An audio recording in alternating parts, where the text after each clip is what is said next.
Prospect meeting problems? Hint, it's you. Welcome back to another amazing episode of the Perfect RA podcast. I'm your co-founder, Micah Shalansky, and with me, as usual, the amazing Matthew Jarvis. Jarvis, what's going on, bud? Micah, there was a big pause there, like you were getting ready to use another A word, not amazing, but I'm going to go with amazing. You Extra know, amazing. extra amazing. I was going to go back with the legendary, but I was like, I'm going to mix it up a little bit today. So that's what I get for not reading my script. I love it. Well, of course, Micah, as those of you watching the recordings, now the podcast can be seen on video. You'll see that Micah is in his office. He is in the middle of Surge. Micah, you're on week 2 of Surge now? The time we record this, Surge actually starts tomorrow. So we just wrapped up our team retreat. So we do a team retreat before our spring Surge, which is great. Then we have a buffer day, which is today. So it's Monday. Everybody's in the office. They're getting ready for it, etc. We used to start Surge immediately the Monday before we wrap up a team retreat on Saturday. Started Surge on Monday. Not a great plan. So now we put a buffer day in between, which works out really well. The whole team comes back in. So we had a great bonding experience. Team comes back in. We make sure everything is ready to go. And then on Tuesday starts my 6 weeks of Surge, which I'm pretty excited about. I love that. Today in the episode, we want to talk about the prospect process and prospecting in general, because it leads up to the webinar that we're doing, the power session we're doing in May. But Mike, it's important for everybody to remember when you go into Surge, it is a lot of work, and it's a lot of work for you, and it's a lot of work for your team. And you need to have those times.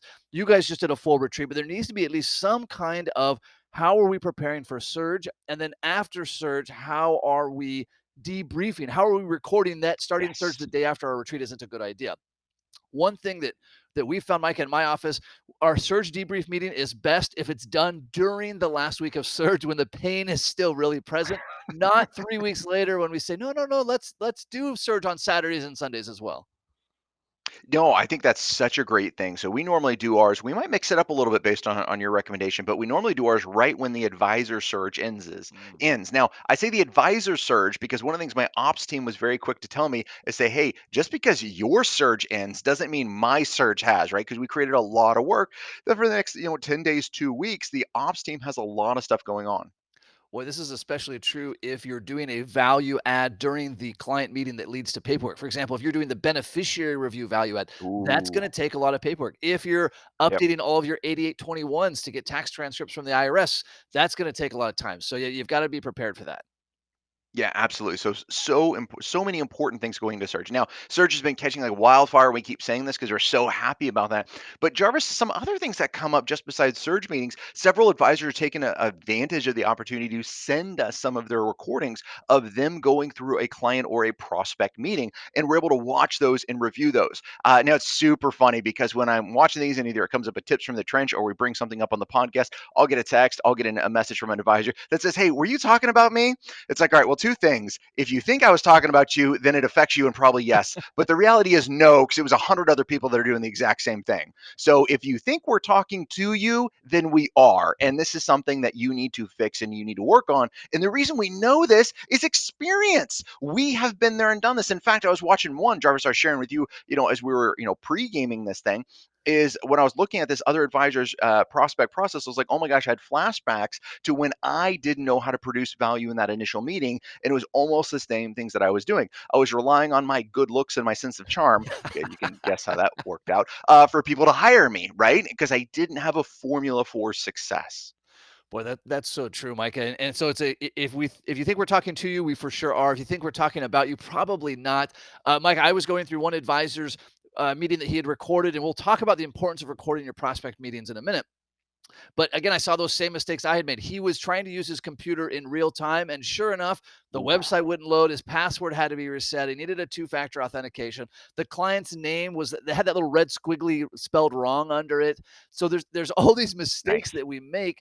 And then we think, oh, these prospects just didn't get it. These prospects are do-it-yourselfers. These prospects are fee sensitive. That's why they said no. But at the end of the day, you weren't delivering massive value, which we'll talk about, and you weren't positioning yourself as an expert, right? You were coming in as a rookie. You were coming in as somebody who wasn't prepared, as somebody who didn't understand the client. And Mike, I think a lot of times advisors, ourselves included early in our careers, Sure. covered up this lack of value by smoke and mirrors, if you will. Yeah, absolutely. So let's dive into this, right? So we don't have too many smoke and mirrors going on with you guys today. One, you made this comment about massive value. So Mhm. first, what the heck is massive value, right? Because we're using this aloof smoke and mirrors term that's Yeah. out there, but how do we actually define it? So I'm going to go out on a limb and define what I think value is in a client meeting. And then, Jarvis, you feel free to push back on me if I'm Please. missing something here. Value in a prospect meeting is giving them or showing them how, by making changes to where they're at, they will make massive improvements towards their goals. Mhm. Right. So if their goal is retirement, because that's mainly where we work, perfect. Then by doing A, B, and C, you will get closer to retirement. Hire me or don't hire me, you got to do this A, B, and C in order to get this done. Now, if you're not talking in that direct path, finding out what their goals are, now if you spend a whole 2 hours finding out what their goals are, you've missed this, right? But if you got to quickly find out what their goals are and quickly assess what needs to happen in their situation and how you add massive value to that by, in order to hit the easy button, we're going to take care of these things. We're going to figure out these things for you. We're going to make sure this gets done. Mike, I had read along that line once a long time ago. I used to have it on my computer screen. By the way, I always love having little reminders on my computer screen. And it was that the best professionals make clients or patients, or whatever, aware of problems they didn't know they had and then offer them solutions. Now, let me give you just a quick example, right? If you go to the doctor and you say, Doctor, I have this pain in my side, and the doctor says, Oh, I see that you have a pain in your side. That's not helping me. I was aware of that problem and I need a solution to that. If the doctor says, "Oh, I see the pain in your side and it's caused by this thing that you're doing and here's the solution," that's value. And this is again where advisors go wrong in these meetings, Micah. They say, "Let me spend an hour talking about your goals." The client knows their goals. Right now we might Right. say, "Well, there's these tertiary goals." Yeah, we'll get into that. But great, you want to retire at 62. Cool. How are you going to maximize your social security benefits? I don't really know. How are you going to make sure you don't get killed in taxes? I hadn't really thought about that. What are you going to do if Russia invades Ukraine the day you're going to retire? I don't know. I haven't thought about that. So now I'm making them aware of problems they didn't know that they had, and And then we Jarvis, can quit start making up theoretical things, by the way. theoretical. All Yeah, yeah, right. So yeah. Hypothetically speaking, then we can pivot to start I love pivoting how to. Russia and Ukraine's like right above your head, by the way. So I that's know kind of my funny, my the world map map here. side of it. From right over here, sorry. I've been drawing on it. It's going to map over. No, those are such the key elements, right? How exactly do you help them show that? And where do you show their pain points, right? About how are they going to get killed in taxes because they've done zero tax planning. Okay, perfect, right? They did not come in from the aspect of saying, great, how do I reduce my tax in retirement? Maybe that's not what they said. Maybe they said they want to be able to retire at 62. Brilliant. But Yep. what's one of the pitfalls along the way is taxes. And IRS, the IRS is part of your retirement plan, whether you like it or not. How do you minimize how much she's going to get? Now this becomes a very real pain point. Mike, another big mistake advisors make, and by the way, I would say that all of us make this mistake, but at differing levels, is that you come into that initial prospect meeting or the second prospect meeting, whatever that is, and you don't have a clear agenda and you haven't communicated that clear agenda to the prospect, right? When I meet, and Mike, I know you're the same thing, meet with a prospect initially, hey, I just want to let you know how this meeting's going to work. I've got several things I want to discuss, but I know you have questions and concerns. We're going to start there. At the end of this meeting, we're going to both go home and decide do we want to keep working together. Just so you know, I didn't lock the door on the way in. This isn't a timeshare presentation. Ha ha ha. Anything else you want to add to the agenda, right? So I'm coming in. I know what I want to do during this meeting, deliver massive value, make them aware of problems they don't have. And I want them to be aware of that same thing. I'm not looking for a beer drinking friend, right? I'm not looking to show up in the conversation, sit back on the couch and BS about politics, BS about their life and go through. I am there in a very finite period in time to deliver massive value to their life. And I need structure in order to do that, hence the agenda. Now, if I walk into a meeting with another professional and they don't have an agenda and it's a meeting that they've wanted to have, says, Micah, I don't really have an agenda. I really just want to find out what you have concerns with. Great. Thanks for wasting my frigging time. That's exactly what goes through my head. And if you don't think it goes through your client's head, it absolutely does. Yes, you have one or two clients where it doesn't. But the vast majority, that's what it's saying, is you're not a professional. Because guess what? When they meet with other professionals, like a doctor, they have a checklist, they have an agenda, they have a process to go through. So now you are not a professional. By not doing agendas, you have clearly told the prospect and the client you are not a professional at what you're doing. Whether that was a conscious decision on your behalf or a subconscious decision, that's the communication. Oh, it's so much as Mike, and there's so many little things that add or detract. Really, everything you're doing adds or detracts. How are you holding your pen? How are your papers positioned on your desk? Is your body language matching them? Now, Mike, early in my career, that stuff really felt slimy to me. I thought, well, that's Totally. that's manipulative. That's taking advantage of people. But it's not. It depends on your heart, right? If your heart, and this sounds a little woo woo, if you're going in like, hey, I'm really trying to scam this person, then yeah, shame on you. Don't use these techniques.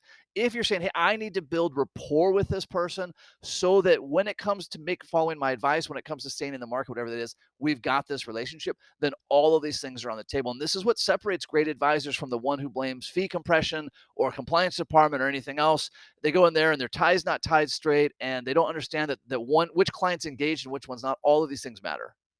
Yeah, everything counts from the way your receptionist greets them to the way Mhm. your lobby works to the way your Zoom meeting works, the technology presentation that's there. A quick pro tip, right, that Jarvis and I will do all the time. If we're having a Zoom meeting with a client and they can't get into Zoom for any reason whatsoever, we will pick up the phone, we will call them. They're like, "Well, do you want to do FaceTime? Do you want to try to download this?" You know what? We don't want to waste your time in this. We'll figure that out later. Let's just stay on the phone so we can make sure we get your questions answered. We want to immediately move past technological issues and move into adding value because the client is already irritated, right? That they can't get their device to work. And all you're doing by doing IT support is making them more irritated. And if it takes 15 minutes, you finally get it to work, they don't think, oh my gosh, Mike is amazing at financial planning. They think, holy crap, why the hell didn't this work for the last 15 minutes? I want to move past that as fast as I can into an area which I can deliver massive value. And in that process, Micah, whichever of the spouses didn't really want to be there, that's reinforcing. I knew this was going to be a pain. I Oh, knew this was going to be a headache, right? So you're getting them on the phone right away. You know what? Technology is a really a pain sometimes. Let's just go old fashioned. I'm kind of an old fashioned. I want to do what works. Let's just talk on the phone, and perfect. skip right to the chase.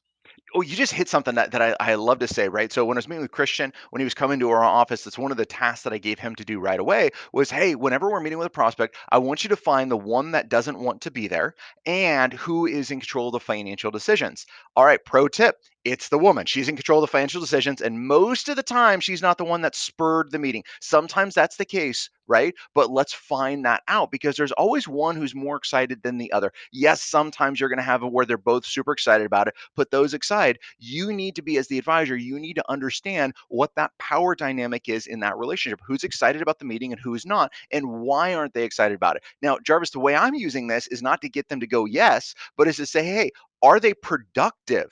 Right? Personal, Mhm. productive, profitable. Those are my three P's. The second one is productive. Are they coachable? Will they follow my advice? Can I add value to their situation? This is what I'm filtering for in this first meeting that we have. And if I can't get that second person to engage, they are not productive, they are not coachable. Why am I going to engage in a long-term relationship if they're not going to follow my advice?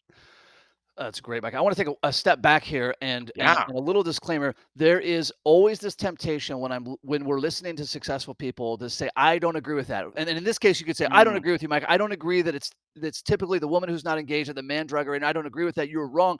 And I guess you're welcome to have that opinion, right? What I would encourage you to do, and I have to encourage myself to do, is step back and say, if I disagree with a successful person's process, is my process working better? So if you're closing every prospect and that has never been your experience, perfect. Great. We're great, just meeting with different great. prospects. However, if your practice sucks and you're not able to take on clients because you're not delivering value, I think you need to step back, check your ego, and say, am I so hung up on being right that I'm not willing to do what works? Micah, this came up. You and I were in a small coaching session with a legendary communicator Oh, that's been documented all around the world. And there was a couple people in the group that just got really hung up. They're like, well, this guy's sexist and he's a real jerk. And they just started and they lost all the value. And by the way, they had right. terrible practices and they weren't making any money. And if you say, well, I don't care about making money, they weren't delivering value to clients. So they were Mhm. so hung up. Here I'm ranting. I'm really apologize. They're so hung up on being right that they didn't step back and say what actually works in the real world. And if we want to learn, that's what we have to do, right? And I Mhm. have to check myself when I'm going into different circumstances as well. Says, all right, great. I may not agree with this, but how are they communicating it to go through? And there's sometimes in this coaching call, right? I didn't agree with his end product. Nothing Yep. bad. I Yep. just had a slight different, religion and how I would say and I would put this stuff together. But his ability to communicate something with a client was brilliant. And I have to say, yeah, I've been doing this for 20 years, and his idea was better. And I got to be able to take that and adapt that to my team because there was some wonderful stuff that came out of that. Yeah. Okay. Well, we'll step down from the soapbox for just a second. We'll get back on it. Don't worry. Well, let's get on another soapbox. How about that Yeah, one? All right. So another one that I sometimes hear with financial planners is saying, "Well, Micah, the reason I can't do it the way you do it, the reason I can't do an agenda the way you do, is it's not scalable because I like to have customizable plans. So oh, I want everything to be customizable, and if it's scalable, then it's not customizable to the individual client." And it really this kind of hit me in like like a 2x4 in the head. I really had to step back and be like, what in the hell are you talking about? But it took me a second to really understand that they felt that the time Mhm. they were spending recreating something equaled value. This is where we need to step back and look at our head trash and our programming, right? So, Hmm. assuming you went to any kind of traditional schooling, right, public schools, whatever the case, you were taught and ingrained in your head that it didn't matter how fast or slow you went, you had to be there from bell to bell, right? If you worked in any corporate job, no Yep. matter how fast or slow you had to work bell to bell, and so that's really ingrained in our psyche, Micah, that time equals value, and that's really the opposite. Now, Micah, question for you: you and I both early in our careers, our prospect meetings were total failures, and we didn't know why they were failures, right? I know we've talked about this. We weren't friends, and we've talked about this about get done with a prospect meeting. I had a prospect say, Matthew, I really like you and I would love to hire. I just can't figure out what you would do for me. And he wasn't being rude, and I couldn't articulate it either. So, Fair. Micah, It's a fair question. It's a fair question for a prospect to ask an advisor, yeah. what are you going to do for me? That's totally fair. By the way, it's the question they're asking the whole time, right? Right.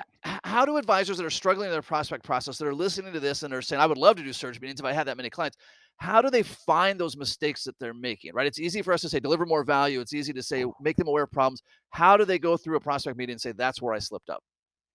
Well, number one, you have to do something different, right? If you keep doing the same thing, you will not get a different result. So we got to Yep. keep that in mind. Yep. What we're going to talk about is doing something different. First thing I would say, Jarvis, hands down, record every single meeting you have and watch it back. This is painful. I hate doing it today to myself, right? This is not fun for me to watch my own videos on YouTube or anything else because I can see every mistake that I'm making, but it's so valuable and so important to do. So, number one, record it and watch it. Number two, when you have a couple of what you thought was a good thing, you're not really seeing your mistakes. Where's that network of advisors that you can reach out to? It says, hey, I need a favor. I need someone to watch this video and to go through it. Now, if you send it to other crappy advisor that doesn't have a successful practice yet, then maybe that's not the best way. You need to find someone whose practice that you're idolizing, that you're modeling, you're going after, and need to find a way for somebody else along that path to say, great, how do they review this video and how do I up my game? Yeah, and specifically for our Invictus members, you can of course send that in to the Invictus Yes, email, and we'll look at those ourselves and give you some feedback on that. Micah, the other thing I would recommend, and I did this all the time, 10 to 15 minutes before the prospect was scheduled to come in, I would turn off my computer, I would turn off everything, my phone, and I would perfect. visualize how the Yes. meeting would go, and I would say, great, what am I going to say? What am I afraid they're going to say? I'm afraid they're going to say, hey, I could go to Vanguard for free and get this. Okay, cool. How am I going to help them understand the value? Now, how am I going to trick them? Not how am I going to sell them? How am I going to help them understand the value of what I'm providing? So that when I got in that meeting, Micah, and they said, hey, listen, I think your fees are too high, I knew what to say. I love it. Another thing I would focus on is if they're thinking about Vanguard that they could get this for free, you're talking about the wrong Hmm. things. All you're talking about is investments because that's all Vanguard can do. All Vanguard can do is offer investments. Yes, they have dial a CFB 1-800-clues. I'm sorry, I don't really know what their phone number is, right? But whatever their phone number is and you call, they're not getting full financial planning advice. At least I have never seen it. So if all you're doing is talking about funds and expense ratios and how they can rebalance, yeah, you're not delivering massive value and Vanguard's going to be a problem for you. However, if you position this and say, great, I'm going to go to estate planning, risk management, retirement income investments, and tax planning. Okay, let me see a dial a CFP that can do that, right? Because those programs aren't out there. I've completely changed the game. I'm not going to play Vanguard's game. Why? Because I want to win and they do a really good job at their game. I'm not going to play their game. I'm going to play the value game with financial planning because I know I can crush that game.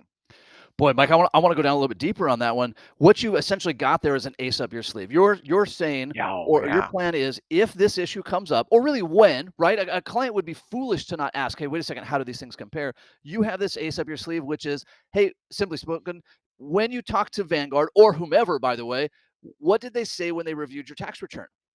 They didn't even look at my tax return. Cool. Then in retirement, who's going to make sure you're not overpaying the IRS? Now, by the way, this isn't just a throwaway line. Like you need to know, you need to be asking for their tax returns. You need to be knowing how to deliver value. If you don't, I think it's next week when this airs. Retirement Tax Services, Micah, you're going to be on this power session. They're going to be going deep into how are you using taxes in the prospect process, how are you using taxes in the client process. But now I've got a tool. So whereas I was previously desperately hoping the client wouldn't bring up Vanguard, now, Micah, and I know you're the same way. I'm waiting for it. I'm hoping. I'm like, come on, give me that slow left hook, and I'll be ready to Right. duck it and take Right. it down. Um, so I was terrified at before. Because we're not scared of those questions anymore, right? We pivot it to a game that we can play. And this isn't a smoke and mirrors thing. This is true value to client, right? And okay, equity funds, index funds are index funds across the board, right? Yes, there's some difference, but I don't care about the letterhead. They're virtually all the same. Where can we add more value to clients? It's not selecting an index fund. It is really focusing again on tax planning, focusing on estate planning. So many advisors out there don't do estate planning. They say estate planning is go get a well healthcare directive and talk to an attorney. That's a crappy estate plan because estate planning attorneys don't know. And if you don't know this, go to my episode with Rod Zeeb on the podcast. He's a very famous estate planning attorney. He says the same thing. Estate planning attorneys, all they want to do is fill out forms. They don't want to do planning. They want to check boxes, have mail merge work, and print off all the documents. How many times as advisors have we seen estate planning documents that did not recognize what the actual client's goals were and were completely wrong? True estate planning, sorry, I'm on my soapbox again, right? Go True for it. estate planning is going to find that. So if you're passionate about this, wanting to add value, estate planning is a slam dunk way you can jump in there, add tremendous value to clients. Micah, another thing, a mistake area that advisors need to watch for is if you're trying to hold back. If you're Oh, thinking, you know what, yes. I will talk about that later. Now, this is a dichotomy, if you will, because if you give away the whole farm, why will they hire you, right? But at the same point, if you're not making them aware of things that you know that they don't, that's going to be a problem. If you're not making them aware that they need to have a strategy for claiming Social Security or for their estate plan, right, or whatever that may be, so I need to be playing full out. A way to watch this as yourself as you're in a meeting is keep a little tally on your note page. How many times did you ask a question? The response was, "Oh, I had never thought of that." That's what I'd want to be tracking. If you get to the end of the meeting and all you've asked them is how much you spend on cable TV each month, well, $12. I don't know. How much do you get this? I don't know. But when they say, "Oh, I never thought of that," now you're delivering value, right? You're making them aware of something they didn't Yes. know before they walked in the door. And you're not creating false pain points to sell insurance, No, right? no, no, no. You're talking about real issues that are going to pack them in retirement. And here's a very easy way. Do you think taxes are going to affect them in retirement? Yes or no? If you answered no, get off our podcast, You're in the right? wrong Because place. taxes are, yeah, you're in the wrong spot. So, yes, taxes are going to affect them. So, by not talking about it, you are massively depriving them of value in that conversation. So, Travis, I love that little tally. Giving too much away. One of the things that when I was brought up, was talked about was showing them the cake and not giving them the recipe. That's another great way to look at it, right? Of saying, okay, great, here's kind of the outline of things that you need to be doing. So one of the things I often tell my prospect is say, look, hire me or not, you need to have a strategy for maximizing your Social Security. Hire me or not, we need to think about increasing your tax-free income in retirement. Hire me or not, you have to get this estate planning done for your special needs child, right? So I'm going to go through and outline all those things. Now, as I've outlined those bullet points, have I directly explained how to go do everything? Mm-mm, nope. No, I've created a laundry list of things that they need to get done. Hire me or not, in my opinion, they still need to get this thing done. Now, what are one of their options when they end is they can hit the easy button, hire us, and we're going to make sure everything gets taken care of. Boy, Mike, I think back how much I would have paid to be able to have access to this podcast. And I know that sounds like just self flattery, right? But that line right there, hire me or not, that's an entire episode right there. And I'm going to just jump on this one for a second. Couple of reasons that's pure genius. One, Mike, it takes all of the pressure off of you as the advisors to sell them. Yes. You're saying, great, all I need to focus here is delivering value. Hire me or not. Now, thing number two, that was always their choice, right? They always like you didn't come to you permission. Like here we are in communist China, and you have to hire me. Like, oh, sorry about that, right? But you're reaffirming their choice. So you're just saying, hey, listen, let's not worry about the sales pitch. This isn't a used car. This isn't a timeshare. Hire me or not. You've got to get this done. And Mike, again, you're coming to that with all trueness of heart. This isn't some Mhm. kind of guy's thing. It's listen, hire me not, but please, please, please get something set up for your special needs child. Now, if you want to hit the easy button, you want us to take care of it, great news. We can do that. If not, no matter what you do, please get this set up.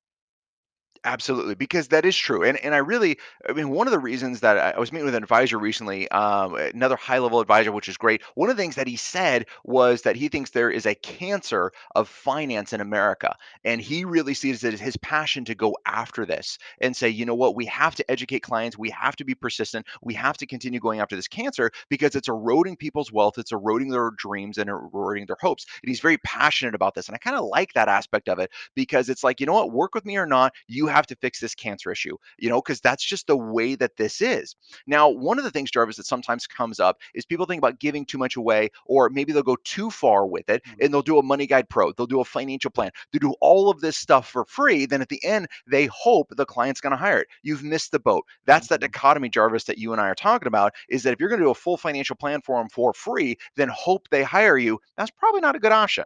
Yeah, you've got to again set these expectations. Otherwise, what the default is wow, you're like Google. Google gives me all the information, quote unquote, for free, right? It feels Free. free. You're just doing the same thing. Vanguard gives me this information, quote unquote, for free. You're doing the same thing. Why do I pay for this? That doesn't make any sense, right? So you're making that connection. Hire me or not. Here's what we're gonna do. At the end of this process, you have three choices. You can do it on your own. You can hire someone else. You can hire me. So you're setting that stage, and so you're making them aware of problems, but you're not giving away the whole process. Absolutely. Now, really key inside of there, Jarvis, and you just talked about it. I just want to hit highlights on it real fast. You need to give the prospects an option on what to do. Most of the time, they've never hired a financial planner before. They don't know what to do. Now, why do I say that? Because 99% of clients don't change from their financial advisor or whatever the stat is. I know Yeah. that's slightly off, right? But it's high 90s do not make a change from a financial planner. So most clients that are coming to you have not worked with a real financial planner before. So at the end of the meeting, you need to give them a clear choice in what they need to make. Not go away and think about it and let me know. It says, nope, here's option one, here's option two, and option three. If you hire me, that means this is what's going to happen. And you need to set very clear expectations when they decide to hire you, exactly what's going to take place. Why? Because this way we can exceed their expectations. If we don't set their expectations, we are at the whim of their imagination and we never get told what those expectations are, and we're destined to fail. Yeah, and so your entire prospect process needs to be communicated to the prospect again and again, right? Here's how step one looks, step two, step three. Here's what it costs. Here's when you'll need to make a decision. Here's when you won't need to make a decision, right? Mhm. So in this initial meeting, no decisions need to be made. However, when you go home, you're going to need to decide hire me or not, because we're going to call you on Thursday and see how you'd like to proceed, right? So we're setting all these things up. They're never surprised by it, and they can let their guard down. Right? If you go in and you say, "Hey, listen, Yes. there will be nothing to buy. There's nothing to sign up for today. I just want to understand your situation." Cool. Now they're not going to let their guard down 100% because they're not necessarily going to believe you on that. But you're setting the stage for that, and then you're going to hold true to it. Jarvis, and I think when we do our May webinar, we're really going to be diving into this and like doubling the value in your prospect process. But one of the things that we tell clients is they can't make a buying decision today. Excuse me, prospects. When they're coming in, Mhm. prospects can't make a buying decision today. So what does that mean? We don't even give them an opportunity to become a client. We'll talk about these options. Then Tori in our office is going to call them next week, and then they can decide if they want to move forward or not. But they cannot make a purchase decision today. And we actually had a prospect get really irritated because she wanted to move. She was like high D, wanted to get rolling. She's like, nope, I've already made my decision. I'm going to hire. I'm sorry, you can't. Right? She's like, what do you mean I can't? I'm doing this today. I'm like, sorry, this is not our process. We're not going to do this. And we're going to hold to it because she's testing our convictions. Are we really serious about what we're saying? And our answer is yes. So we don't allow prospects to hire us the same day. You got to follow our process of success. And if you choose not to follow our process of success, then we can't work with you. Now, Micah, relate this. The hardest part, I think, for advisors who are trying to improve their prospect process, trying to deliver more value, is that it's virtually impossible to see inside of another advisor's conference room, right? Ooh. You can read books about it, right? You can read my book, Delivering Massive Value. I talk a lot about this. You can listen to this podcast. It's very difficult to see inside of another advisor's conference room, which is why we do this podcast, which is why we're doing our webinar next month on doubling the value of the prospect process, really opening the doors like we've done today, but go deeper and say, what are we saying when they walk in? What handouts are we using? We're even working with the legendary Tom Gow to record his prospect process with real actors so that you can actually That'd be great. see how he does this in his prospect meetings, because there's nothing more valuable than seeing how a successful person does it. If like we said at the beginning of this, you're willing to say, great, that system works, I'm going to implement that system, not do I agree or disagree. All right, Jarvis, I want to keep going on this, but quite We frankly, get we're running hours, out of time yeah. and I want to be respectful. Oh my God, I'm just so excited. So, May power session, we're going to spend so much time. Actually, we're not. We're going to spend 45 minutes of high powered 2X Matt and Micah fashion of jumping into that prospect process and going through it. So, make sure you're registered for that. Let's get to action items because the podcast is Yeah. all about action items. Now, I know all of our faithful listeners have already opened up their iPhone. They've given us 5 stars. Come on now. Everybody loves tax planning. Everybody loves giving us 5 stars. Vote early, vote often. All right. So the first action item for you guys, number one, record your prospect meetings. I know you don't want to. I know it's uncomfortable. It's never been an issue for me with clients, by the way. When I let them know that it's being recorded, saying, hey, I want to focus on our meeting chatting together. And that way I'm going to record the meeting so I can go back and reference it for any notes in the future. Is that going to be okay? And they always say yes. I've never had an issue recording with prospects. And that way we have that. We can review it or find someone to review it to take action on it. Yeah, that'll 10x your practice right there. There's probably nothing more impactful that you can do. Action item number 2, pick 1 or 2 things you're gonna work on in each prospect meeting. Maybe it's the asking engaging questions. Maybe it's coming with an agenda. Maybe it's tallying how many times they said, "Huh, I'm not aware of that." Maybe it's body language. Maybe it's measuring who's engaged versus not engaged. Maybe it's setting expectations. Whatever it is, you can't do 10 things. You can do 1, maybe 2. In this meeting, I'm gonna work on these 2 things. Have some kind of reminder. Maybe on the corner of your notepad, there's a star to remind you. Maybe you're wearing a different bracelet or you put your watch on the other hand. Whatever it is, have 1 to 2 things that you're going to work on in each prospect meeting. And I love that you just hit it real fast, but it's such a powerful thing. Change something slightly on your person. Change your watch. Hold your coffee with a different hand. Why? Because it makes you remember, oh, yes, I'm supposed to be doing X. All right. Third action item you have, sign up for the May Power session. I know this sounds like a selfish plug, and maybe it is, but really this is about doubling your success in prospecting. How do you double the value? I don't want a 1% increase. I don't want a 10% increase. How do you double the value to your prospects is what we are focused on. And if you're not interested in that, why the heck did you make it this far? So at least jump on that prospect, doubling your prospect power session we're going to have, because I'm looking at that agenda and that's going to be a lot of fun. It's going to be a lot of fun. And if you think of the value of that, right? If that helps you get one client that you wouldn't otherwise get, let's say you have low value clients, $10,000 a year, right? Times 10 years, $100,000 potential value. If you can add one new prospect to your client base, I think it's worth the hour and a half and the small fee that we charge for that. Perfect. All right, guys. Well, like always, until next time, happy planning. Happy planning.